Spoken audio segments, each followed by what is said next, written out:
You guys have heard me talk about the best bit rate for production and why. I'm a big proponent for 32-bit. I'm always gonna be on that tip. The benefit of 32-bit is you have so much more headroom than 24-bit. When you're doing sound design, it can be super helpful to have a high bit rate. So for example, if I'm making a kick and the kick is clipping in Ableton, when I go to mix it down, if I do it in 24-bit, it's gonna cut off the tops and it's gonna hard clip. That way I can't restore the audio back to its clean signal. Another thing that a lot of people ask me about is what is the best sample rate to produce with? So bit rate, I'm all about 32-bit. I do everything in 32-bit until it goes to streaming platforms, until I send my samples to Splice, or until I put my drum kit online. I've thought a lot about this. CD quality audio is 44.1 kilohertz. Audio for movies and television is 48 kilohertz. A lot of these interfaces can go up to 192 kilohertz, 384 kilohertz, 768 kilohertz. For the most part, when I'm working on full projects, I work at 48 kilohertz. There's a reason for it. 48 kilohertz sounds better than 44.1 kilohertz.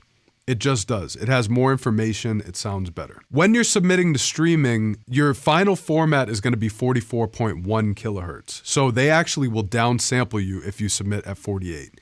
Even so, if you work at 48 and you downsample with a high quality sample rate converter like Ableton, it will sound better than if you made your project at 44.1 kilohertz. That's my personal experience. Some people might disagree with it, but I can confirm that 48 kilohertz does sound better than 44.1. That's one aspect of it.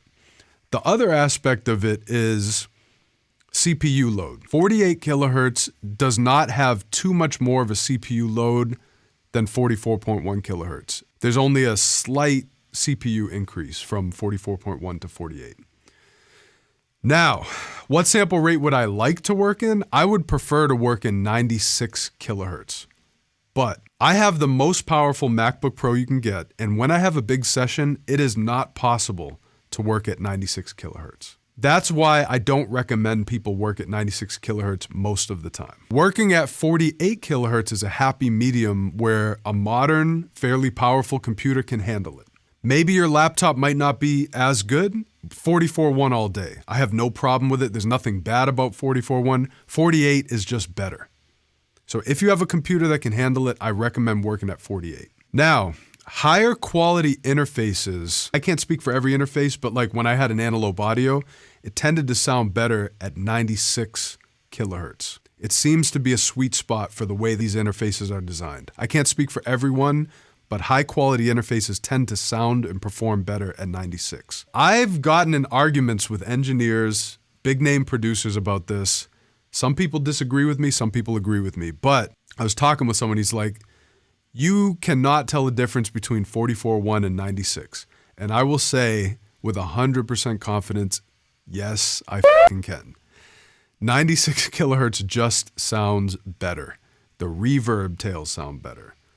The transients sound better. The audio is clearer. The effects sound better. Plugins are more optimized to run at higher sample rates. Here's the deal. I would prefer to work at 96 kilohertz, but for big projects, my computer can't handle it. When I'm doing sound design with like just a few tracks and some plugins, I prefer to work at 96 kilohertz for a couple reasons. One, when you pitch a sound extremely up or down, when you have a higher sample rate, it will sound better.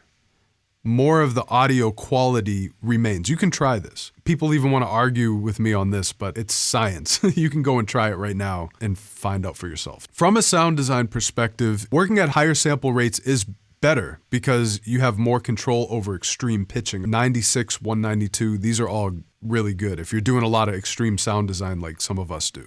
A thing to keep in mind, when you're working at higher sample rates, if you're distributing a song, it's always going to end up at 44.1, 16, or 24-bit. So you will have to get a good downsampling algorithm. Ableton is great at it. Last Monday, we looked at the different sample rate algorithms and how they compare. The higher the sample rate you can work at, the better. But when you have huge sessions, it's gonna be such a CPU load that your PC can't work at that level. Yeah, the Invisible Man, 96 kilohertz sounds better. Fact, it does. Logic only gives the option to record at 16 or 24-bit, but they have a 32-bit float. Does anyone know if there's a way to record in 32-bit for Logic? So that is a downside to Logic. The good news about Logic is it does work in 32-bit float. So within your session, you're gonna get that headroom of 32-bit.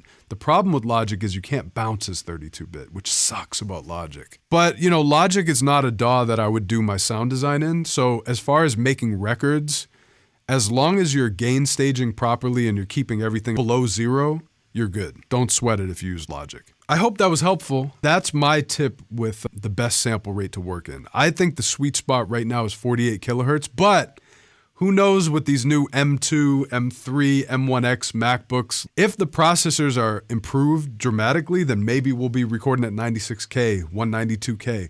We can only hope. I'm hoping for that. I can't wait for the day I can do everything in 96K.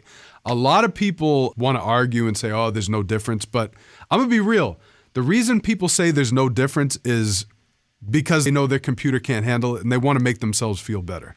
There is a difference. There's a difference between 96K and 44.1. The way plugins incorporate into that, there is a difference. Wanted to let you guys know about that.